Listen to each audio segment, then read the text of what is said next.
Dumating na from the Foxtecc yung ating parts ng e-loading. Kung mapapansin nyo, halos 1 month din tayong nag-stop ng releasing ng e-loading machine. Biglaan kasi yung strict implementation ni the Foxtecc para ma-regulate ang kanilang machine.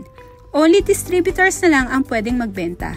And good news, official na tayong distributor ng the Foxtecc machine.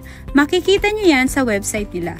So bakit loyal tayo kay the Foxtecc kahit na naging mahigpit sila?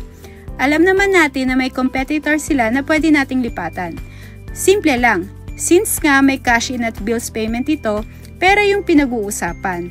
Mahalaga na, una, subok mo na yung system. May minsan ng system maintenance pero most of the time and always working ito.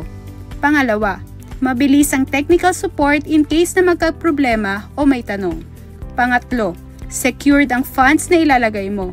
May record ng in at out sa funds mo.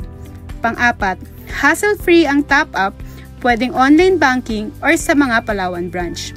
Check sa akin yung 4 na yan. Kaya naman buo ang tiwala ko at nag-stick ako sa the Foxtecc.